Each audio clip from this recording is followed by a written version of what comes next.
Ito po, kakausapin po natin si Administrator Larry Lacson ng NFA. Go na ito, go. Go na, February 20 ang auction ng kanilang bigas. 750,000 bags ng bigas po ang kanilang pasusubasta. Ayan. Administrator, magandang umaga po, Administrator. Hello.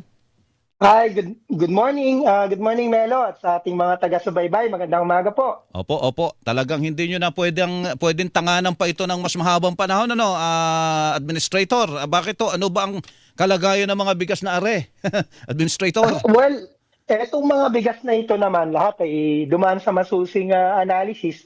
Lahat naman ito ay good for fit for human consumption, no? Pero yun nga, alam natin, these are aging stocks, more than 3 months old at meron ding mga 18 months na, no, na edad ng bigas. Opo. So bago pa ito hindi mapakinabangan, we have to really auction them off.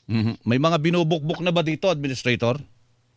Ha? Hindi may iwasan yung may bukbok, pero ang maganda rito kasi kahit aging na ito, subject pa rin naman ito for regular fumigation. So bago ito po nare-release, wala pong buhay na bukbok. Opo, yun po. Pero hindi po naiiwasan ang bukbok kahit sa bigas. Patay na yung bukbok. Opo. Okay, ganito po 750 bags ito. Tama po yan. Bakit po umabot ng ganito karami po yung nakaimbak diyan sa inyong mga bodega, Administrator? Opo. Well, katulad ng sinabi ko na nung mga nakaraan pa na it's bound to happen, no? Kasi nga yung kung ano yung pagkakastruktura ng batas na kailangan lang kaming mag-release kapag kalamidad at emergencies. At buti na nga lang merong 20 bigas, may food security emergency nakalabas. So other than those conditions, hindi po talaga kami pwedeng maglabas ng bigas. That's why it's bound to happen. Mag-age po yung mga bigas na yan talaga.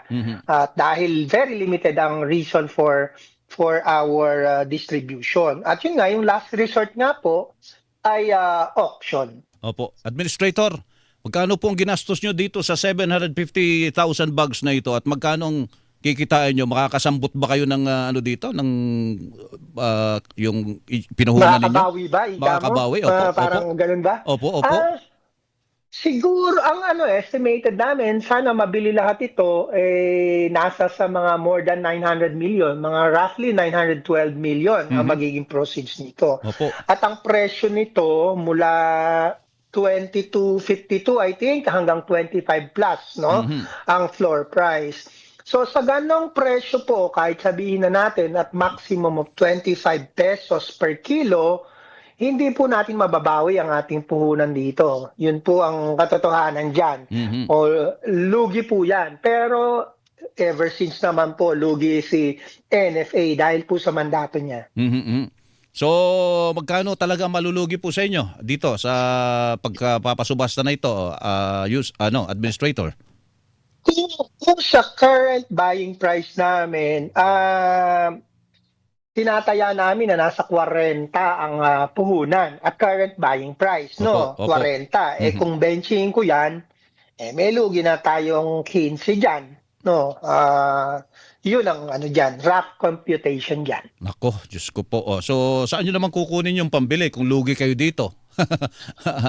Pambili po ay binibigyan tayo ng national government ng pambili ng palay.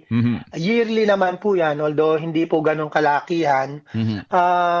Yun po yun. Yun ang ating pinambibili ng ating palay sa ating mga magsasaka. Meron naman po. Opo. Hindi po siya naka-tie up sa auction na ito. Yung pambili natin sa palay. Opo. Pero itong magiging proceeds nito, makakatulong ito para makabili-kuli kami ng mas marami pang palay. Sayang, 'di ba, Administrator, meron kayong MOA sa FTI, 'di ba? Para yun yatang 20 bigas doon galing po sa ganung arrangement eh. Tama ba 'yon, Administrator? Tama po 'yun, tama po 'yan. Opo. Bakit hindi po doon maximize yung na 'yon, yung pagkakabenta sa FTI at sa 20 bigas natin? Opo. Iyon po kasing sa 20 bigas natin, ang binebenta po natin doon ay from 0 age to 3 months. Kasi gusto natin na yung ating mga kababayan, ang bibilihin nilang bigas, kahit 20 pesos yan, yun naman pong maganda. Yun po ang no? Yun naman pong sa FTI, kung bakit hindi minmaximize, ang ginagawa naman po dito sa procedure ng auction natin, bago po tayo tumungo dun sa mismong auction process, meron po tayong tinatawag na offered sales.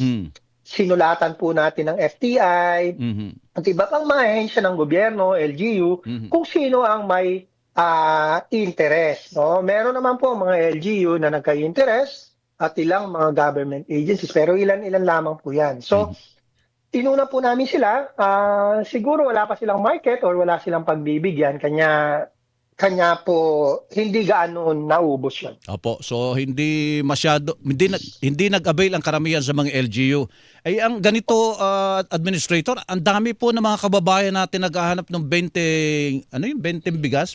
Oo, sayang naman, ano? Totoo po yan, no? Yung isang LGU, nakalimutan ko lang, kahapon lang kausap ko.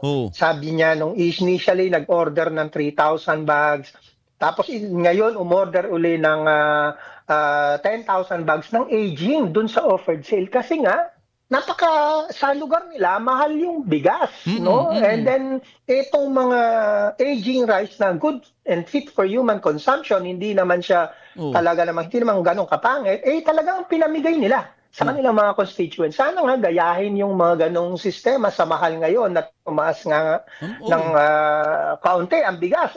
Medyo mataas na malaki ang itinaas sa ibang mga probinsya. Ito po yung oportunidad na makakuha sila ng murang bigas at may pamigay sa kanilang mga constituents. Tama po yun. Ang balita namin, ngayon pa lang yata magdadagdag na mga yung 20 bigas. Meron na outlet sa mga LGU dito sa Metro Manila. Tig-5 yata sa bawat LGU. Ngayon, kung ito isusubasta, hindi naman tayo, ang danger nito, Administrator, ayoko sanang gamitin yung salitang yun Baka mapunta ito doon sa mga individual na magsasamantala pa, yung makiki-auction ba, Administrator? Opo. Yung kasing auction, talagang open yan to all. So, yan, kapag nai-auction na po namin, tatatakan natin ng sold through auction.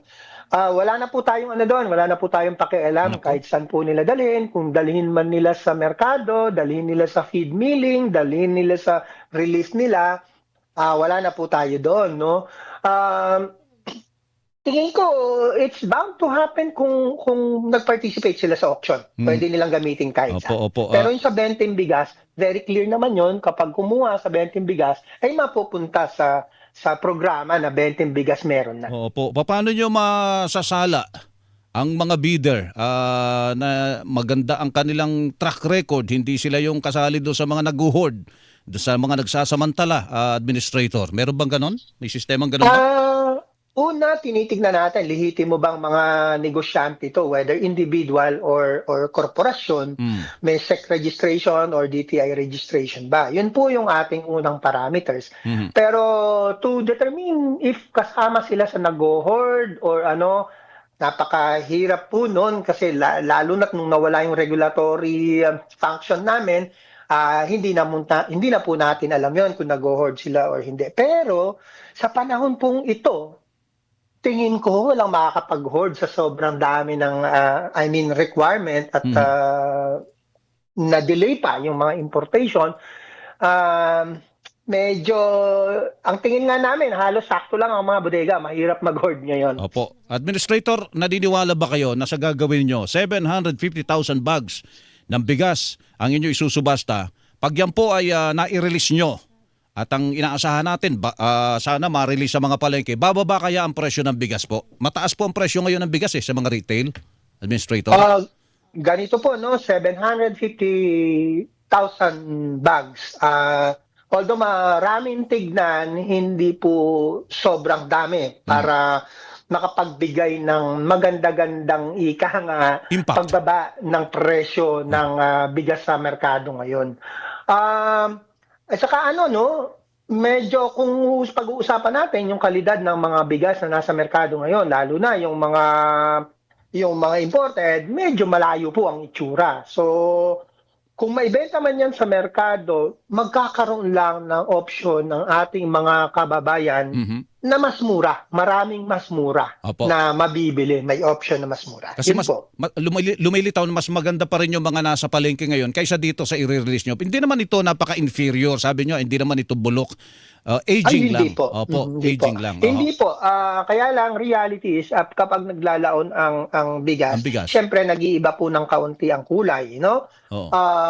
Syempre po hindi mo pwedeng ikumpara. Pero yung mga iba diyan, ito nga po yung ano diyan medyo tricky eh. Yung iba po diyan na more than 3 months na nanggaling sa mga magagandang rice producing regions, ay maganda po, Aba. makakapantay po sa Makakapantay. kwalidad nung regular na well-milled dyan sa palengke na lokal, nakakapantay po yan. Halos kasing itsura po nung binebenta sa 20 bigas, meron na. Opo, sige po. Administrator, salamat po at good luck sa gagawin nyo ito. Magandang umaga po sa inyo. Salamat din po at magandang umaga po sa ating lahat.